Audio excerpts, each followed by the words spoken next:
नमस्कार दोस्तों, स्वागत है आप सभी का आज के मुख्य समाचार के इस वीडियो में, जहां हम आपके लिए हर दिन लेकर आते हैं देश और दुनिया की तमाम बड़ी खबरें। एक एक करके 50 बड़ी खबरों को सिर्फ 10 मिनट में जानेंगे। वीडियो के साथ अंत तक बने रहें। साथ ही आपसे एक छोटी सी रिक्वेस्ट है, अगर आपने अभी तक इस वीडियो को लाइक नहीं किया तो लाइक जरूर कर दे। साथ ही वीडियो के नीचे दिए गए इस लाल रंग के सब्सक्राइब बटन को जरूर दबा ले और इस घंटी को भी दबाए ताकि आपको दिन भर की बड़ी खबरों की जानकारी लगातार मिलती रहे। तो चलिए दोस्तों, वीडियो को फटाफट शुरू करते हैं। देश में नशाखोरी पर लगाम लगाने के लिए गृह मंत्री अमित शाह ने बुलाई बैठक। ड्रोन सैटेलाइट के इस्तेमाल सहित कई अहम फैसले हुए।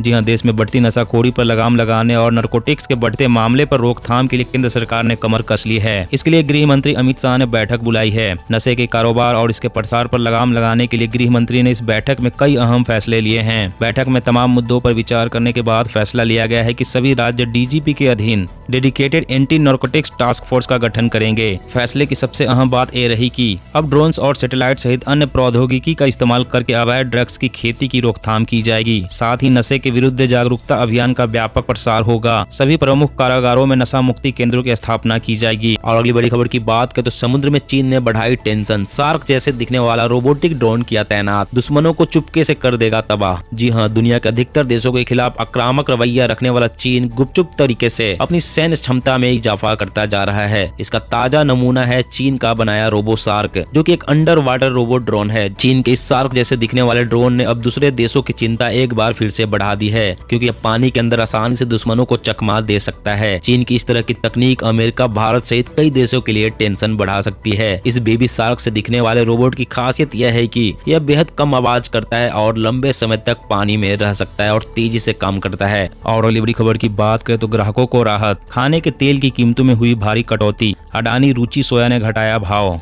जी हां, खाने के तेल की कीमतों में 10 से 15% की कटौती की गई है। जिन ब्रांड्स की कीमतें घटाई गई है उसमें फॉर्च्यून, महाकोश, सनरिच, रुचि गोल्ड और अन्य है। इससे पहले पिछले महीने में भी 4 से 5% कीमतें घटी थी। इसके अलावा छोटे मोटे ब्रांड्स ने भी अपने तेल की कीमतों में कटौती की है। इसमें सनी ब्रांड्स, गोकुल एग्रो और अन्य हैं। सीईए ने कहा कि हमारे सदस्यों ने हमारी अपील पर अच्छा रिस्पॉन्स किया है। उन सदस्यों ने लगातार तेलों की कीमतों में कमी की है। सभी ब्रांड्स में 10 से 15% की कटौती की गई है। इससे ग्राहकों को राहत मिलेगी। और अगली बड़ी खबर की बात करें, भारत में आटे से सस्ता डेटा, फोन पर समय बर्बादी में भारतीय निकले चीन अमेरिका से आगे। रिपोर्ट। जी हां, दुनिया में सबसे सस्ता इंटरनेट डेटा भारत में मिलता है। साल 2021 की बात करें तो भारत में 1 GB डेटा के लिए टेलीकॉम कंपनियां 10.93 रुपए चार्ज कर रही है, जो दुनिया के किसी भी देश के प्रति GB डेटा चार्ज से कम है। जबकि 2014 से पहले तक भारतीयों को प्रति GB डेटा के लिए औसतन 269 रुपए देने पर जबकि 2014 से पहले तक भारतीयों को प्रति GB डेटा के लिए औसतन 269 रुपए देना पड़ता था। पिछले 6 वर्षों में भारत में इंटरनेट डेटा की कीमत में करीब 96% की गिरावट दर्ज की गई है। ऐसे में मौजूदा वक्त में 1 GB डेटा की कीमत 1 किलो आटे से कम है। यही वजह है कि भारतीय धड़ल्ले से इंटरनेट और मोबाइल का इस्तेमाल कर रहे हैं। रिपोर्ट्स के मुताबिक सस्ते मोबाइल इंटरनेट डेटा और कॉलिंग की वजह से ज्यादा भारतीय मोबाइल इंटरनेट कनेक्टिविटी से जुड़ रहे हैं। इस मामले में भारतीय चीन और अमेरिका जैसे देश को पीछे छोड़ रहे हैं।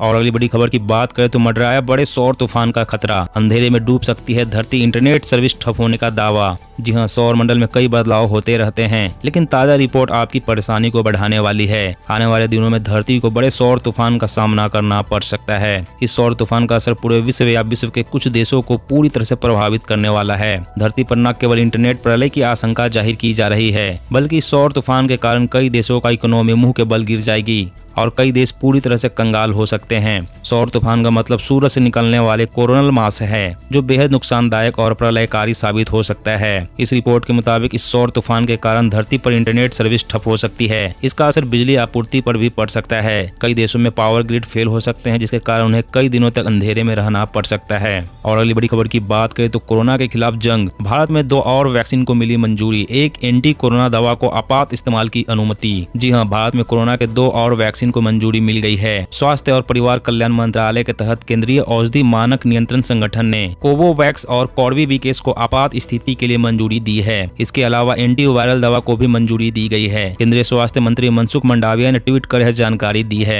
स्वास्थ्य मंत्री मंडाविया ने कहा कि कॉर्बेवैक्स वैक्सीन भारत का पहला स्वदेशी रूप से विकसित RBD प्रोटीन सब यूनिट वैक्सीन है। इसे हैदराबाद स्थित फर्म बायोलॉजिकल ई में बनाया गया है। यह भारत में विकसित हुआ तीसरा टीका है। वहीं कोवोवैक्स का निर्माण पुणे में स्थित firm serum institute of India द्वारा किया जाएगा। दोस्तों और अगली बड़ी खबर की बात करें तो बीपीसीएल की गैस एजेंसी दिलाने के नाम पर हो रहा फर्जीवाड़ा। आपको भी आ रहे हैं मैसेज तो हो जाए सावधान। जी हाँ, सोशल मीडिया लोगों के लिए बहुत ही काम की जगह है, साथ ही आपकी जरा सा भी लापरवाही आपको भारी नुकसान पहुंचा सकता है। इन दिनों एक वायरल मैसेज में लोगों से बीपीसीएल की गैस एजेंसी दिलाने के नाम पर ठगी की जा रही है। सोशल मीडिया पर वायरल हो रहे इस मैसेज में लोगों से गैस एजेंसी दिलाने के नाम पर भारत पेट्रोलियम की तरफ से एक लेटर भेजा जा रहा है, जिसमें कहा जा रहा है कि एजेंसी दिलाने के नाम पर लोगों से 12,500 रुपए का शुल्क मांगा जा रहा है। आपको बता दें कि भारत पेट्रोलियम ने इस तरह का कोई मैसेज जारी नहीं किया है। लोगों से ठगी करने के लिए इस तरह का फर्जी मैसेज जारी किया गया है, इसलिए सावधान रहे। और अगली बड़ी खबर की बात करें, ओमिक्रॉन संकट, दिल्ली में yellow alert, multiplex, banquet hall, school, college और जिम किए गए बंद। जानिए क्या रहेगा खुला।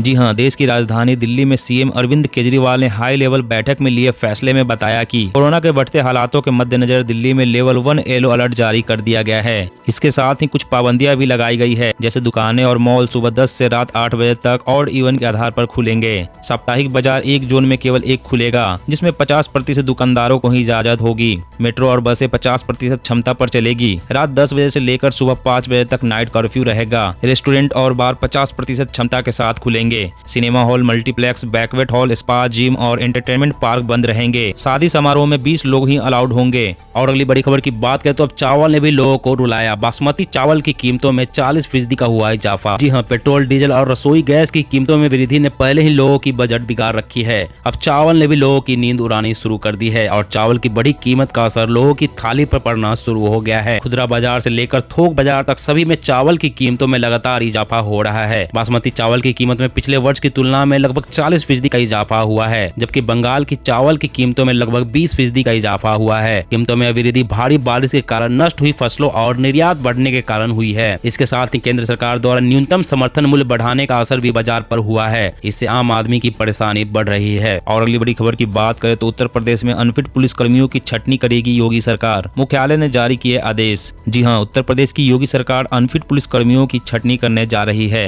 सरकार ने 50 साल की उम्र पार कर चुके अनफिट पुलिस कर्मियों को सेवानिवृत्ति देने का निर्णय लिया है। इसके लिए पुलिस मुख्यालय की तरफ से सभी जिले के पुलिस अधीक्षकों को पत्र भी भेजा गया है और उनसे अनफिट पुलिस कर्मियों की सूची तैयार करने को कहा गया है। आदेश में कहा गया है कि सभी जिलों में 50 वर्ष की आयु सीमा पार कर चुके कांस्टेबल से लेकर निरीक्षक स्तर तक के पुलिस कर्मियों की स्क्रीनिंग की जाएगी। स्क्रीनिंग में भ्रष्ट, अनफिट और गैर अनुशासित पाए जाने वाले पुलिस कर्मियों को सेवानिवृत्ति दी जाएगी। और अगली बड़ी खबर की बात करें तो आपके पीएफ खाते में भी होंगे 2 अलग अलग अकाउंट। 1 अप्रैल 2022 से सरकार लाने जा रही नया नियम। जी हां, केंद्र सरकार ने नए इनकम टैक्स नियमों को अधिसूचित किया है। इन नियमों के तहत मौजूदा भविष्य निधि खातों को 2 अलग अलग खातों में बांट दिया जाएगा। इस कदम से सरकार कर्मचारियों की ओर से पीएफ में जमा किए जाने वाले पैसे से हुई कमाई पर टैक्स लगाने में सक्षम हो सकेगी, जो सालाना 2.5 लाख रुपए से अधिक हो। इसका मतलब हुआ कि पीएफ खाते के ब्याज से 2.5 लाख से अधिक कमाई होगी तो सरकार उस पर टैक्स लगाएगी। इस बारे में केंद्रीय प्रत्यक्ष कर बोर्ड ने नियम जारी किए हैं। यह नियम अगले वित्त वर्ष यानी 1 अप्रैल 2022 से लागू होने की संभावना है। इस नियम के लागू होने के बाद हर व्यक्ति के पीएफ खाते में 2 अकाउंट होंगे।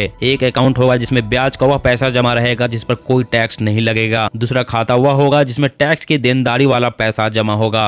और अगली बड़ी खबर की बात करें तो विधानसभा चुनाव में तैनात किए जाने वाले सुरक्षा बलों को भी दिया जाएगा प्रिकॉशन डोज। केंद्र सरकार। जी हां, अगले कुछ माह में 5 राज्यों में होने वाले विधानसभा चुनाव में तैनात किए जाने वाले जवान और फ्रंटलाइन वर्कर्स प्रिकॉशन डोज के लिए पात्र होंगे। केंद्रीय स्वास्थ्य एवं परिवार कल्याण मंत्रालय ने जानकारी दी। बता दें कि अगले कुछ महीनों में उत्तर प्रदेश समेत उत्तराखंड, गोवा, पंजाब और मणिपुर में चुनाव होने वाले हैं। जानकारी के मुताबिक मंत्रालय ने कहा कि ऐसे लोगों को प्रिकॉशन डोज लेने के लिए अपने डॉक्टर से सलाह लेनी होगी। मंत्रालय ने कहा कि 60 साल से ऊपर के अन्य किसी गंभीर बीमारी से पीड़ित लोगों को प्रिकॉशन डोज लेने के लिए डॉक्टर के किसी भी तरह के सर्टिफिकेट की जरूरत नहीं होगी। गौरतलब है कि कोविड-19 की तीसरी लहर की आशंकाओं और वायरस के नए स्वरूप ओमिक्रॉन के देश में बढ़ते मामलों के बीच ये फैसला लिया गया है। और अगली बड़ी खबर की बात करें तो स्वदेशी एंटी ड्रोन सिस्टम बनकर तैयार। पीएम सुरक्षा से लेकर देश की सीमाओं पर होगी तैनाती, जाने खासियत। जी हां, देश की सुरक्षा को मजबूत बनाने के लिए अब सेनाओं को एक और शस्त्र मिल गया है। कल तीनों सेनाओं में डीआरडीओ द्वारा बनाए गए एंटी ड्रोन सिस्टम को शामिल कर लिया गया है। इसके लिए सेना, वायुसेना और नौसेना ने अनुबंध पर हस्ताक्षर किए, जिसके बाद यह एंटी ड्रोन सिस्टम सेना में शामिल हो गया। यह भारत का पहला स्वदेशी एंटी ड्रोन सिस्टम है। सूत्रों से मिली जानकारी के अनुसार यह एंटी ड्रोन सिस्टम प्रधानमंत्री मोदी की सुरक्षा में भी लगाए जाएंगे।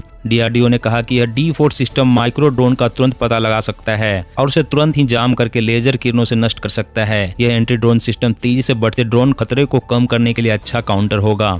तो आज की खबरों में बस इतना ही। इसी तरह हर रोज काम की खबरें जानने के लिए आप हमेशा हमारे साथ जुड़े रहें। हमारे साथ जुड़ने के लिए वीडियो के नीचे दिए गए इस लाल रंग के सब्सक्राइब बटन को दबा लें और साथ इस घंटी को भी दबाएं ताकि आपको हर खबर की सटीक जानकारी मिल सके। जय हिंद, जय भारत।